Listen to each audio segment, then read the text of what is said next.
Imagine this. It is June 18th, 1576.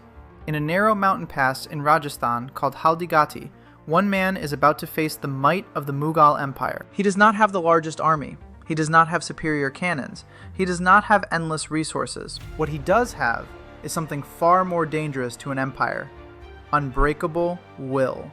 By this time, many Rajput rulers had already accepted Mughal supremacy in one form or another, through alliances, marriage ties, ranks, and political compromise. But this king looked at the offer and said one word: no. His name was Maharana Pratap of Mewar, and today we are going deep into the real story of the king who refused to bow and became immortal for it. But before we get to that legendary battlefield, we need to understand who he really was and why his no mattered so much. Maharana Pratap was born around 1540. The exact date is debated in some historical accounts, but most traditions place his birth in the mid-16th century. He was the eldest son of Rana Uday Singh II and Queen Jaywanta Bai. From childhood, he was trained in warfare, governance, horsemanship, and the Rajput code of honor. But life was not simple. In 1568, when Pratap was still a prince, the unthinkable happened. Akbar's massive army laid siege to Chittorgarh, the sacred capital of Mewar. After a brutal resistance and the jihad performed by the women inside, the fort fell. Uday Singh escaped. The royal family went into the hills. When Uday Singh died in 1572, some expected his younger son Jagmal to succeed him, but the nobles and people of Mewar chose Pratap instead.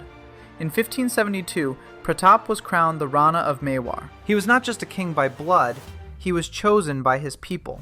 From day one, he made one thing clear: Mewar would not become another vassal state. Chittorgarh would one day be reclaimed. Mewar's independence would be protected. By the 1570s, Akbar had built one of the most powerful empires in the world, but his strength was not only military.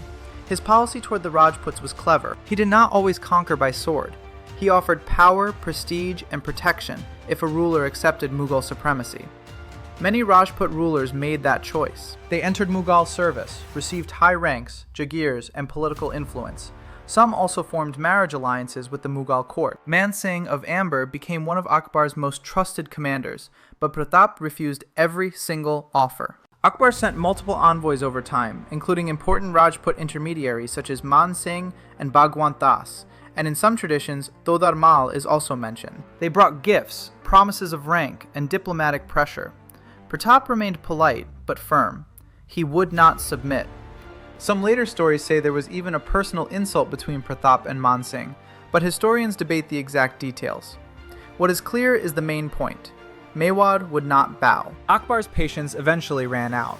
By 1576, war became inevitable, and the place chosen for the confrontation was a narrow, treacherous mountain pass called Haldighati. On June 18, 1576, the two armies met at Haldighati.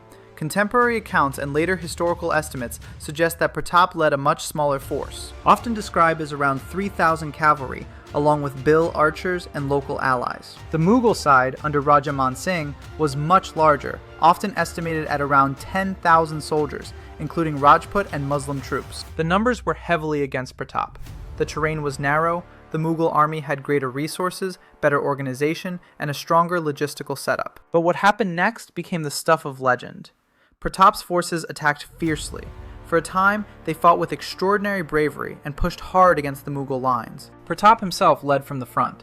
Then came the moment that would be remembered for centuries. His loyal horse, Chetak, carried him straight into the heart of the battle. According to popular tradition, Chetak made a heroic leap during the fight, and Pratap struck out at the enemy with fearless determination. Not every detail survives in contemporary sources, exactly as folklore tells it. But one thing is certain: Pratap fought with extraordinary courage. Eventually, the Mughal advantage began to show. The tide turned. Pratap was wounded. His commanders urged him to retreat, not because he had failed, but because Mewar still needed him alive. Then came one of the most selfless acts in Rajput history. A commander named Jhala Maan took Pratap's royal insignia and flag, pretended to be the Rana, and drew the Mughal forces toward himself. He was killed, but he bought Pratap enough time to escape into the Aravalli hills. The Mughals claimed victory. They had won the field, but they had not achieved their main objective. They had not captured Maharana Pratap, and that changed everything. He adapted. He moved deep into the Aravalli hills with a small, mobile force. He used classic guerrilla tactics, hit-and-run attacks, knowledge of every pass and cave, and the support of local Bil tribes who knew the terrain better than anyone. But here is what is remarkable. Even in exile, Pratap continued to function as a king. He maintained authority wherever he could. He planned, he organized, he waited. He was not just surviving, he was preparing. In 1582, everything changed. Taking advantage of Mughal distractions elsewhere, Pratap launched a brilliant campaign. At the Battle of Dewair, his forces, with Amar Singh fighting by his side, defeated the Mughal garrison. After that victory, a number of Mughal-held posts in Mewar were abandoned or captured. This was not just a raid, this was a strategic masterstroke. Mughal control over large parts of Mewar weakened dramatically. Pratap re-established his authority over much of his kingdom, though Chittorgarh itself remained out of reach. He shifted his capital to Shivand and began rebuilding. The man who was supposed to be finished after Haldighati had delivered one of the biggest reversals to Mughal expansion in Rajasthan. After this, Mughal pressure on Mewar eased significantly during Pratap's lifetime. Pratap ruled from Shivand with dignity until his death on January 19, 1597. According to tradition, he died from injuries sustained in a hunting accident when a bowstring snapped. On his deathbed, he gave his son Amar Singh one final instruction: never submit to the Mughals, and one day continue the struggle for Chittorgarh. Amar Singh continued the resistance for some years, and later, in 1615, he eventually signed a treaty with Jahangir. But the central truth remains: Maharana Pratap himself never bowed. He never accepted Mughal overlordship.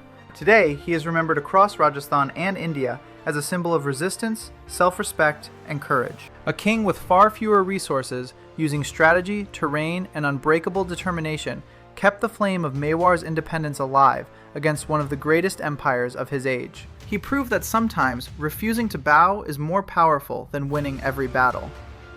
Maharana Pratap did not just fight for land, he fought for an idea that freedom and self-respect are worth any price. In a world where compromise is often celebrated as wisdom, his story reminds us that sometimes standing alone with your principles is the bravest thing you can do. If this story inspired you, hit that like button, share it with someone who needs to hear it, and subscribe for more deep dives into India's real history, the stories behind the legends. What do you think was Pratap's greatest strength? Let me know in the comments. Until next time, stay curious.